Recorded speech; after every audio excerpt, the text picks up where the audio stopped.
Hey, Summit Chasers, welcome to another episode of Voices of Impact, the podcast where you learn strategies to amplify your influence, impact, and how to go after your own vision and mission.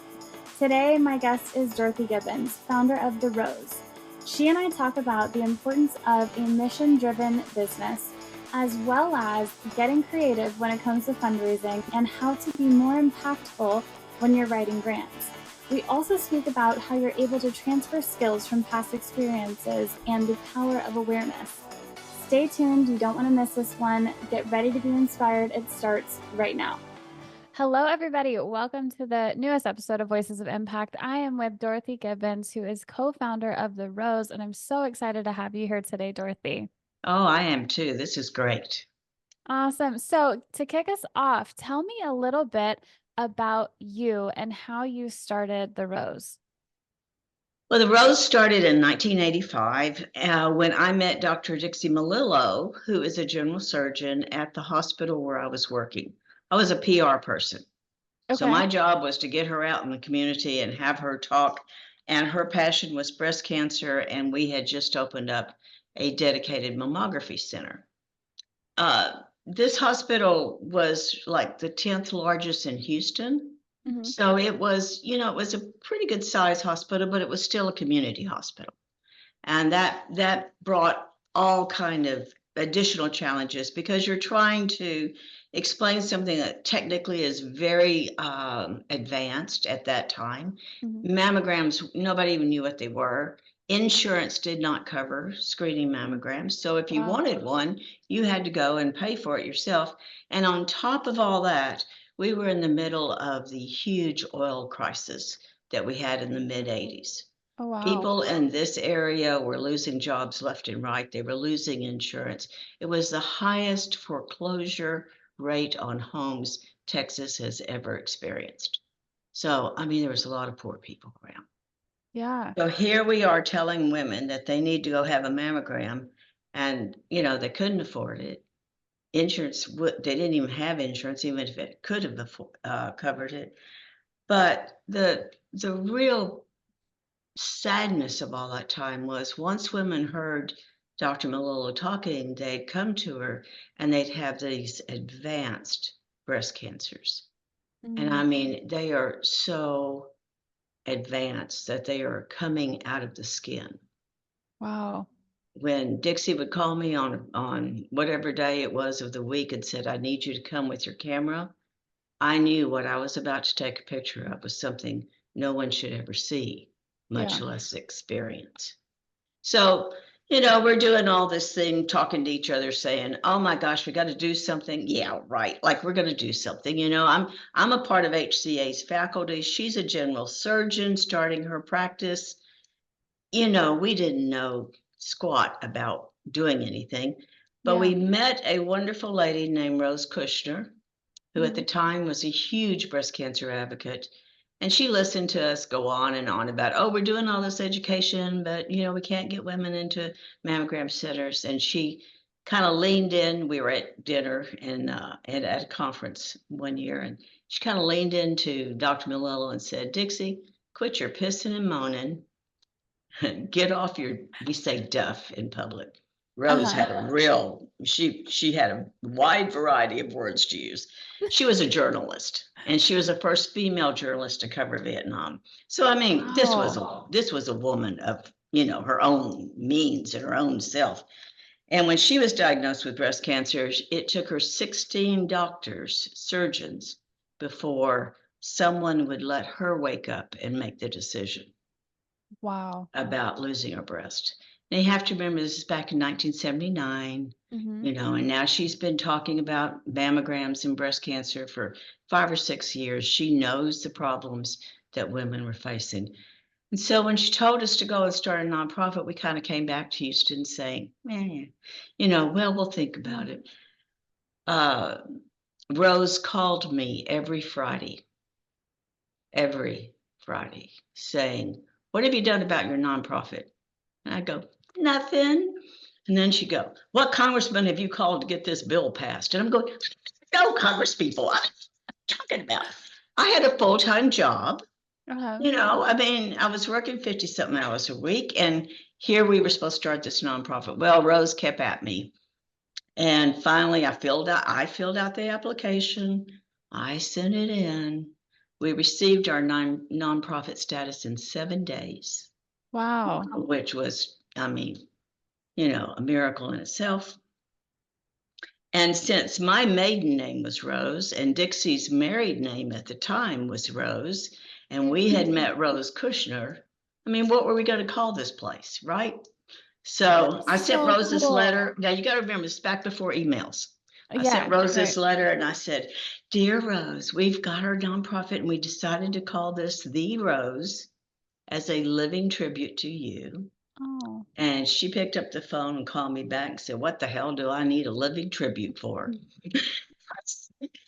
There is no way I'll ever please this woman. But we learned after she died from her husband, Harvey, that she always found a way to mention us when she was out talking about the good work we were doing. And, from the beginning, we were taking care of uninsured people.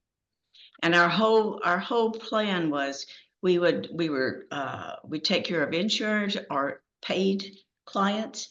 At that time we charged $50 for a mammogram. Imagine $50. And if you didn't have that was back in 1985? In the 80s, Wow. And if you didn't have $50, then we provided it at no cost. So I guess from there, if someone had ever told me that 38 years later we would still be doing it, back then I would have said, no, we're going to have a cure for cancer. I mean, that was that was everybody's expectation. Mm-hmm. And, or we're going to find a better way to take care of the uninsured. Yeah. Well, neither of those have happened. And so the Rose, unfortunately, is needed as much today as it was back then. Yeah. Now we have much more advanced equipment. We have the best doctors. We are a breast center of excellence. And that is not a designation that you get lightly. Mm-hmm. And we're the only freestanding nonprofit that has it in our area. Most have to be involved with the hospital. I tell my employees, the good thing about the Rose is we're going to make our decisions right here at this table. And, we don't have a big company, a national company or organization that we report to or a hospital that we're attached to. And I said, the bad thing about the Rose is we don't have a hospital and we don't have a national organization. Right. But even so, our community and our foundations and individual givers, just like your listeners, have supported us. And it takes about $5.5 million a year to provide the care we do. Now, if all we did was mammograms, that would be one thing. But what we do is we find a way to get that woman, excuse me, through all of her diagnostic workup that we provide now. We provide the biopsies. We provide the doctor's consultation. But then if she's diagnosed and she doesn't have insurance, that's where our real job is. That's where we find a way to get her into treatment. Every state has a breast and cervical cancer program. It is never enough for the women that need help, for the uninsured women that need help. But we are a provider of that, and within it is a treatment plan that the majority of our women qualify for. Mm-hmm. And if they don't, then we have a physician network that does it pro bono. Wow. Now, pro bono is never the same as having insurance. It's, cancer is expensive any way you go. Yeah. But at least we can get treatment. That's what we do. That is absolutely incredible. And Rose sounded like quite the lady, like just like someone who's so much fun, but also would just get on you and be like, you've got to do this. You have to do this. And just kind of encourage and I guess push you to move in that direction, which is absolutely amazing. I think sometimes it's needed when you're wanting to dive into something like that, is to have somebody in your corner who can fight for you and show you the value that you bring and that you should absolutely go for it. Well, and I think that the reason I love to tell the story about the Rose is because, like you said, we all need someone like that in our life. Yeah. someone to push us on, or we need to be that someone. Yeah, absolutely. Yeah, because we never know what it is that we say that might inspire someone to move on. I have people all the time coming to me and saying, I want to start a nonprofit. I want to help children. I want to help animals. I want to do something, Mm-hmm. And the professional answer, many of us have heard, is tell them don't do it. Tell them to go find someone to collaborate with. Right. Right.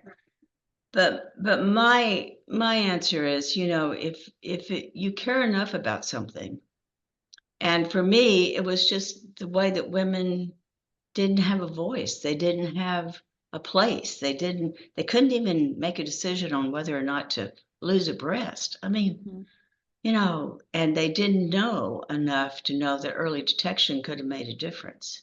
Right. The I came from a background of having a mother who had 4 children, and she was a single mother.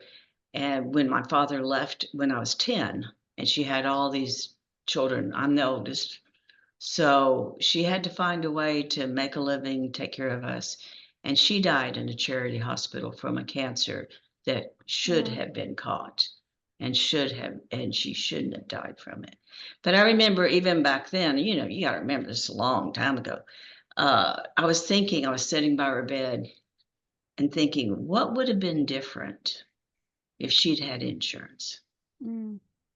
And I think that one memory stayed with me no matter what, because every time I took a picture, and even now when I'm talking to our sponsored ladies, and that's what we call them. No one is indigent here. No one is charity here. They're sponsored. Some Mm-hmm. some other person through their generosity sponsors that woman to have her test done. But whenever I see them, I know that they've got so many other worries on their mind. And Yeah. their first question is never, how am I going to beat this? Or am I going to live? Or am I going to survive?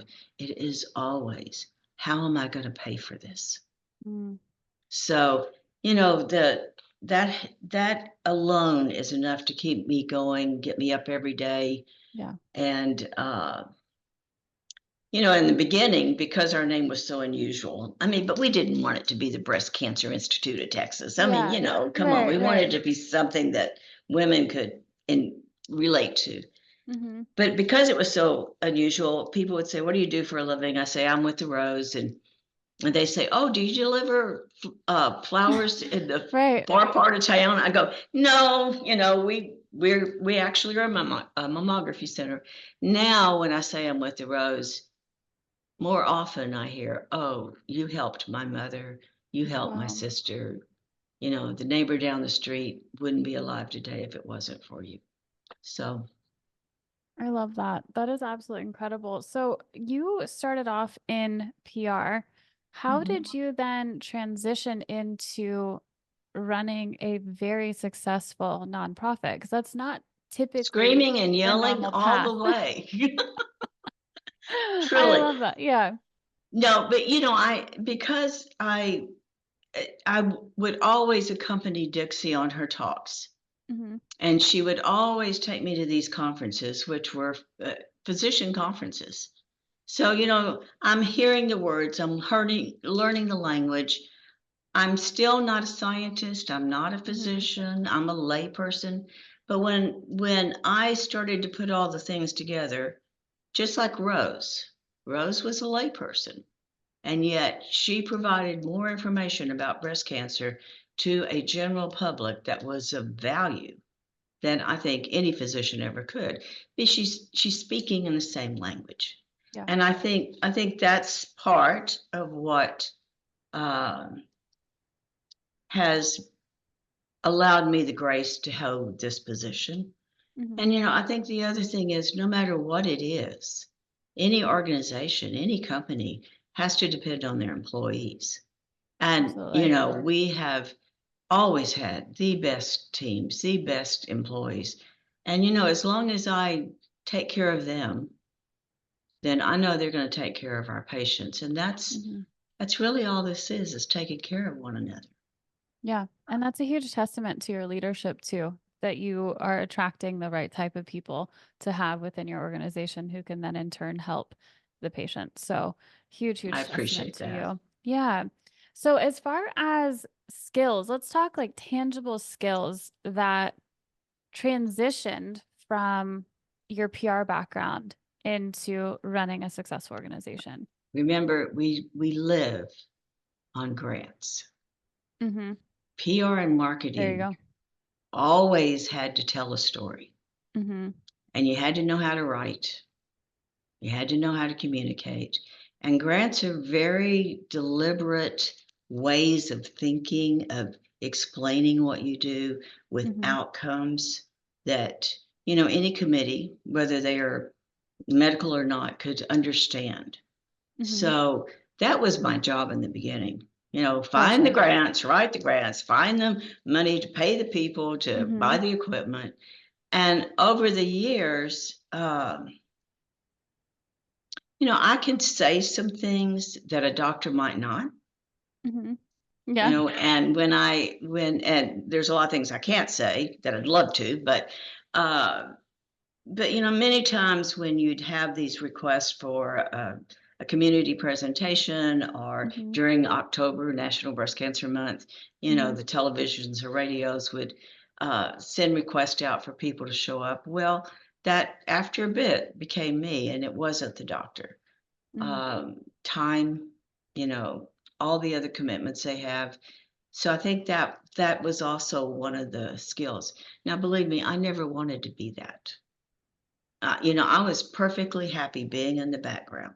Yeah. I was perfectly happy promoting Dixie as a good PR marketing person would be.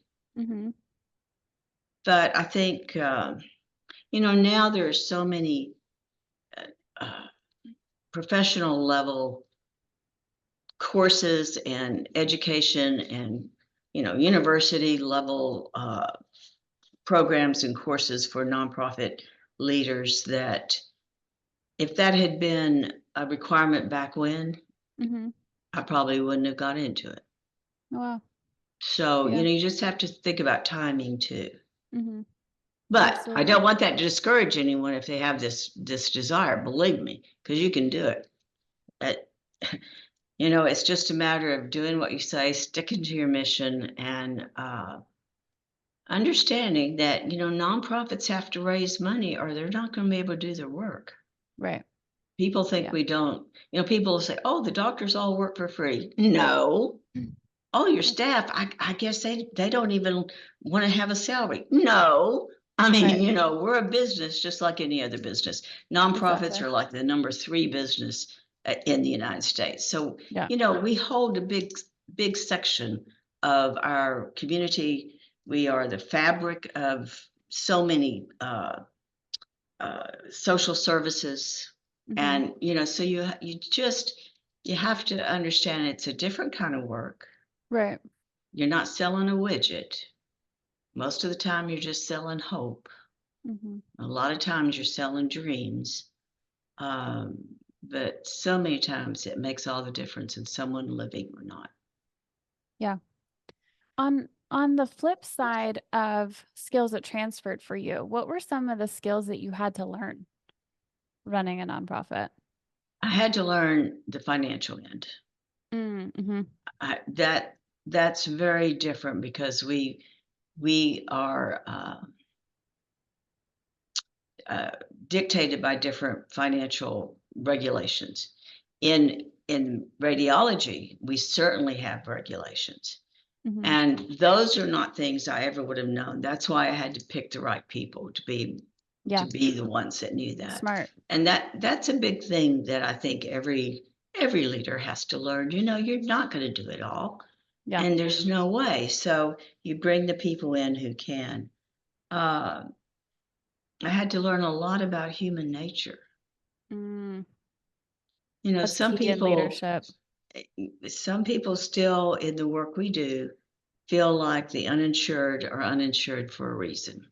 Mm, And that's a hard um, what's the word I'm looking for?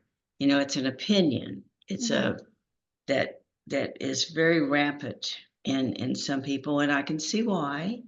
But I Mhm. also have to appreciate that they've got to understand more than just what uninsured is. They've got to understand how this is a society thing. Mhm. And as you probably know, as any woman knows, we always have to measure what we say when it comes to women's health or what should be right. And that takes some learning. Mhm. Yeah, absolutely. Navigating that and making sure that you're not stepping on toes, but still getting your message and mission across, I would imagine takes some navigating there. Mhm. But you never want to compromise to the point that you give that up, that you give up your Yeah. mission. You know, it just, no money in the world is worth that. Yep. Absolutely agree there. I think it's so important to when I talk about this a lot, it could just because of the people that I speak to about how important your mission truly is and being Mhm. so clear on it because a few reasons. One, you're going to attract the right people onto your team who also believe in that mission. Mhm. Two, that mission kind of creates like a railroad track of sorts to keep you going in the right direction. It allows you to stay true to who you guys are at your core. And Mhm. like you said, no amount of money in the world is worth sacrificing your mission. Mm-mm. So if you're so clear about it, it gives you so much more direction when you're putting minds together or solutions together for the mission that you're wanting to solve. Um, Talk to me a little bit about the evolution of the rose. So starting back in 1985, it is now 2024. So much time has gone by. What did it look like right at the beginning? And then how has it kind of evolved over the years? Well, right at the beginning, we were in a 915 square foot facility. Do you know Wow. how small that is? Yeah. We started with two volunteers who were Okay. both breast cancer survivors, and they ran the office, and I had one paid employee who was a technologist. And I mean, she left just like I did, all the security of, the hospital and the corporation Hmm. world just to do this work, and was fabulous. We had one donated machine. We sold men at a bachelor's auction to raise the money to be able to rent this place and to pay the employee. Really? I mean, you couldn't do that today. No, I was like, tell me more about that. So, okay, how did that happen? And like, what did you guys actually sell to do? That's hilarious. We had about 30 bachelors that we Okay. rounded up. One of them was Dixie's ex. I mean, and he went for a lot of money. He was a That's neurosurgeon. so funny. We had doctors, we had lawyers, we had bankers, Were you and selling we just, dates? huh? Were you selling like a date with them? Yeah, you go out for a date, and we had restaurants that provided the meal. So, Cool. and you know what it mainly was were girlfriends would go and buy them. Yeah. I mean, Yeah. it was really fun. We dressed up, of course, and we had it at a hotel. We had a group called the Seroptimist, Okay. which is a group for women. They are still around, still international, Hmm. and they helped us put it on. So we raised $7,000, That's and so that was a lot cool. of money back then. Yeah. So, but like I said, we had a donating machine. We had the staff. Um, but every we opened with a waiting list, Hmm. but every growth that we had from then on depended on a grant. Mm. We needed to have an ultrasound machine. That depended on a grant. We Right. needed another mammogram machine. That depended on a grant. We needed a biopsy setup. That depended on a grant. We Hmm. needed another physician. Dixie was not a radiologist. We had to have a radiologist from the beginning. And we Yeah. were so lucky back then to have someone who was part-time, and she worked with us. She understood what we were doing. Now we have 7 physicians, Wow. and back then, I think the first year we served about 2,000 women. Wow. and in How our many today? 40,000. That's incredible. Yeah. And we have a mobile fleet now that covers about a third of Texas, Mhm. goes out to 43 counties. We have five of these huge coaches. You can't miss them. They're pink. They're going down the highway. They're totally self-contained, have the Mhm. mammography machine in it. We do That's very only cool. 3D, so that requires a lot higher technical skills from our Mhm. doctors, our technologists, and even how you carry them. Mm. Uh, we have 2 diagnostic centers. We have a regional office in Lufkin, Texas. Probably doesn't mean anything to you, but it's about 3.5 hours from here. Okay. And it allowed us to move a machine up there or a coach up there with a staff dedicated to that area. And now instead of driving 3 hours a day to get somewhere, we're within an hour of a place Yeah. and we can just serve so many more women. So that's a lot of how we've grown. But in other ways we've grown has to do in the the people that we do diagnose. We diagnose about 500 women a year. Wow. Half of those women are uninsured. Mm. Half. So, again, our staff had to become certified navigators. They had to learn all the different resources that might be available to an uninsured person, and they follow them until they're through their treatment. Now, see, we don't provide treatment.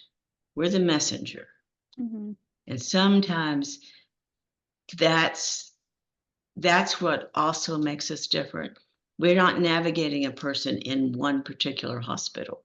We're Mhm. navigating women from 43 counties Wow. into whatever hospital is closest to them, wherever we can find them care. So it's a Yeah. it's a little different setup. I can imagine it's a lot more to keep track of, and yeah, just huge though, the impact that you guys have been able to have over the years, going from 2,000 to 40,000 is absolutely amazing. How would you say that the work you're doing has shaped you?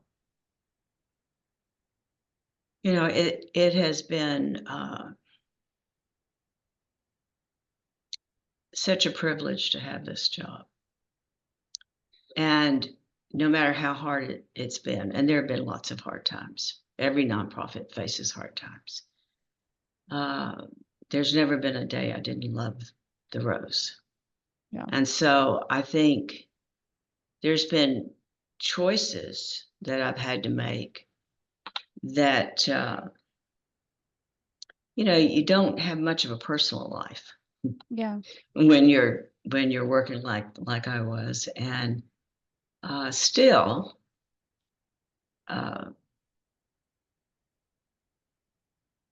I was 53 years old when I met the love of my life, Mm. and we're now 20 something years, and it doesn't mean you won't have a life, but Mhm. you do have to realize there's years when it just consumes you.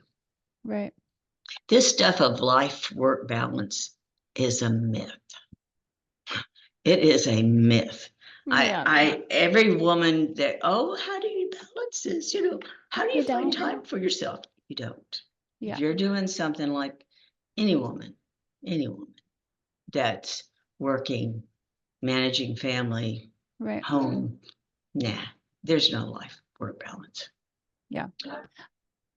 It's such a thing that I think the younger generation is starting to expect too, which like go for it. But I do think that there is Mhm. a line of work, one typically that's mission filled nonprofit where you're wanting to make a huge difference and have a huge impact that it's not realistic. Like it takes so much time, Mhm. so much energy, and to juggle it all is a lot. And like you said, there's not going to be any balance. Things are going to be tipped um far more to one side than the other typically. But I think it's worth it. Like you said, there's not a day that goes by that you're not grateful and honored to do the work that you do. So I think it speaks volumes to if you're truly aligned with your mission and your purpose, it doesn't necessarily feel like you're giving things up either, Oh, no, no. right? Because of Mm-mm. the impact that you're making and the joy that you find in the work that you do. But I never think about it that way exactly. I mean, it's true, Mm-hmm. but it's just doing the work. Yeah. It's not, oh gosh, we're making another impact today. We do, Right. but it's just doing the work. Yep. I'm sure that you've seen so much throughout the 40 years. I'm thinking that there's likely a few maybe stories that have really stood out to you, or just ways that you've seen others' lives change because of what it is that you're doing. Can you share some of those that maybe have stood out to you? Well, I always think about Jerry. It was a Friday afternoon, and a call came through to my desk, and this woman on the other line said, "Is this the Rose?" And I said, "Yes." And she said, "Oh, I'm so glad I got through to you." She said, "This was my last quarter. I have called 10 other places, and this was my last quarter." She's standing in a phone booth. Mm-hmm. Now, this is long ago, but she's standing in a phone booth, and she proceeds to tell me her story. And I hear, she's 36 years old, found a lump in her breast, has a 9-year-old child. She works part-time. Her husband works as a mechanic in a garage, and she had to find the money to go have a mammogram. She had to borrow the money to go have the diagnostic workup. And then when she had the diagnostic workup and the biopsy, she went to her doctor's office, her surgeon's office, and he said, "You're going to have oncology. You're going to have chemotherapy. Let's get you to an oncologist." So he said, "I'm going to send you right down the hall to this oncologist, and take your chart with you. I want you to go right now." Her cancer was pretty advanced. Mm. And she did. And when the doctor says, "Now we're going to start your chemotherapy this Friday, blah, blah, blah." And she says, "Well, how much is this going to cost?" And he said, "What do you mean, how much is it going to cost?" And she said, "Well, I don't have insurance. I'm going to have to find a way to pay for it." He handed her back her chart and said, "Go find another doctor. I can't help you." Now, think about how brave she was. It's November. Houston in November is hot. She's Mm. in this phone booth outside the medical uh, building that she was at, calling different places. Her first thing to me was, "Thank goodness there was a phone book here." I'm thinking, thank goodness there's a phone woman. And all the time she's telling me the story, I'm thinking, well, we could have helped you with the mammogram. We could have Mm-hmm. helped you with the diagnostic. Now that she's diagnosed, I didn't really have a way to help her. Mm. We used to just send people to Harris Health, which is the Yeah. public health, type thing. But even then, they'd have a long wait to get in. And that's when and I called someone at Harris Health, and they were able to get her through their system very quickly and get her on Mm-hmm. into treatment. That November, my staff made sure her family had Thanksgiving. Oh my gosh. And 5 years later, I got this beautiful little Christmas card from her saying that she was doing well, you know, and what a blessing the rose had been. But what Jerry did was show me the importance of having a patient navigation program Mm. and for us to formalize that whole process. Yeah. You're not always going to find the person at the top, quote, quote, who knows someone to call. Mm-hmm. If she hadn't called us and another hospital told her to call us, they knew Wow. Yeah. that we'd find a way to help her. But that started our patient navigation program. That was in 1999. I wrote a grant to the Episcopal Health Charities and said, "Go find another doctor. I can't help you." I started it with her story, Yeah. and they funded our patient navigation program for 3 years. And now it is a program that is Cool. copied all over the nation. That is absolutely incredible. I have like full body chills right now just hearing that. I think though, somewhere where not everybody would have taken action, is you heard her story and immediately were like, hey, we need to solve this issue. You were so like open-minded and aware that it was an issue that needed to be solved. It wasn't like, let me just help Jerry in her situation, but how can the Rose now take this on and make this an offering to be able to further assist these women who are going through this, who are uninsured and unable to get the proper care that they needed.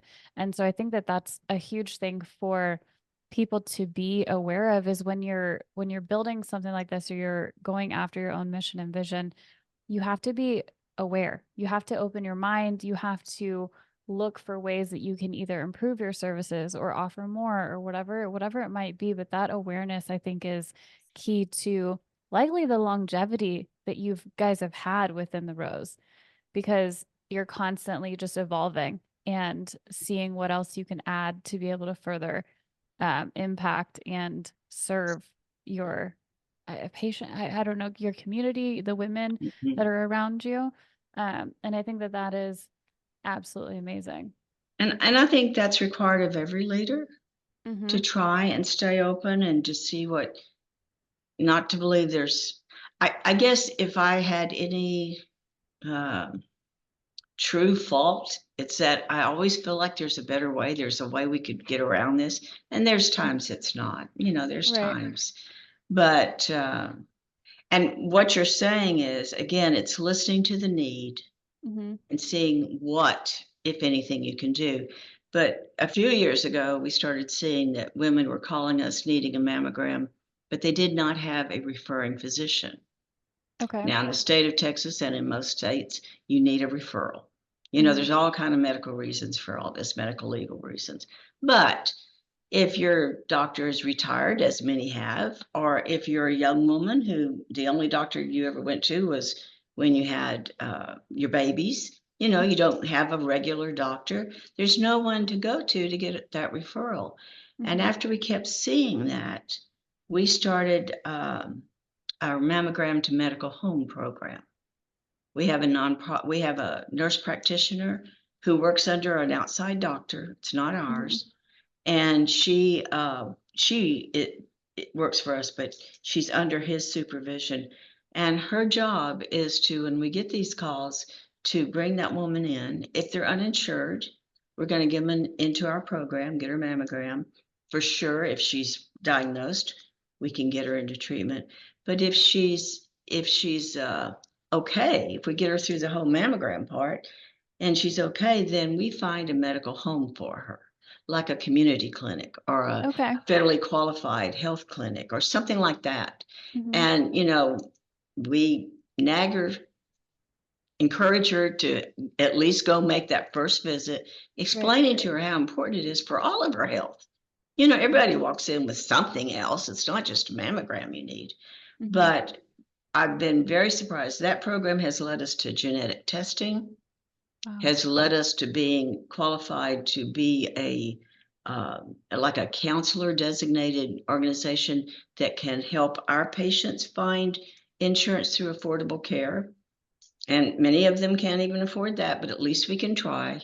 Mm-hmm. And it's opening a different door for women. Now I'm going to tell you, we have just as many insured women calling us saying, I don't have a doctor. Mm-hmm. There we can't help.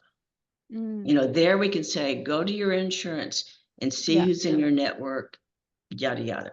But imagine, this is a real crisis right now. Primary care doctors are hard to come by. Yeah. And, women, and I'm including me in this lot, are not the best ones to take care of ourselves. Mm. So, we'll make sure our kids go and we'll make Yeah. sure our husband goes, but not us. So, it's a real need. And, there's so many issues that go along with that, but at the end of the day, it's important to have that healthcare provider, Right. to be a within your resources. So that, it's just, there's so many things I wish we could have done Mm-hmm. that we didn't and couldn't. But I think as long as we keep looking for what we can do, Mm-hmm. then, there'll be ways that we can serve even better. Absolutely. And just continue to evolve and adapt, which you guys have already been doing. I have two final questions for you. First being, what impact do you want to have made when you are gone? You know, because I have a podcast series, I ask my guests the same thing. Oh, you do? And I'm always surprised when they don't have just an answer. But I think people have asked me, what legacy do you want to leave? And I've said, Hmm. I've already left it. Mm, I've left it in the women that are alive, the kids that kept their mothers. I don't need any more than that. that's Yeah. beautiful. That is beautiful. And final question, what summit are you currently chasing? Well, as embarrassed as I am that my podcast equipment didn't work when we started, we do have a podcast we started last year. I am amazed at how much it's made me grow, Mm, even at this stage in my career, and how many people have a story. You yeah. know, most of us have something to share. We all have something to share. Hmm. But when you hear these stories, you're going, oh my gosh, how did these people have courage like Yeah. that? How did they find the resources they needed? And I'm just blown away by the beauty of life and the incredible kindness and resilience of people. Just Hmm. people. We interview supporters, people who are our contributors. We interview caretakers who have taken care of someone who has breast cancer or maybe in the middle of it. And I mean, the stories are just amazing. If we don't do anything else as women, we have to give women a voice. Mm, We have to say, you matter. It's we have to encourage women not to give up on themselves. So that has been a real joy for me. Now hmm. we're moving into a Spanish version, which is not mine. Very It's cool. one of my employees, but you know, that that's been like a whole nother world. Yeah, So, I tell people and they say, "Where are you at in your career?" I say, "I don't know. It's starting again." that's so cool. That's very cool. Well, Dorothy, where can people find the rose and how can they best support you? Our website has all the information you could ever need, and it's TheRose.org. And if you just go there, you'll find ways to donate, to volunteer, to be a patient, to sponsor a patient, and you'll hear more of our stories. And it will also guide you to the podcast. Amazing. Thank you so much, Dorothy. It was an absolute pleasure having you on today. Oh, thank you for having me and for putting up with my issues in the beginning. Thank you for that. No worries. And that wraps up another episode of Voices of Impact. Thank you so much for joining us today. If you found value in our conversation, please don't forget to like, share, and subscribe to our channel. For more inspiring stories and actionable advice, make sure to hit that notification bell so you never miss an episode. Also, we would love to hear your thoughts and takeaways, so please leave us a comment below. And remember, no matter where you are on your journey, you have the power to climb higher and chase your summit. Until next time, Summit Chasers, keep pushing forward and stay inspired.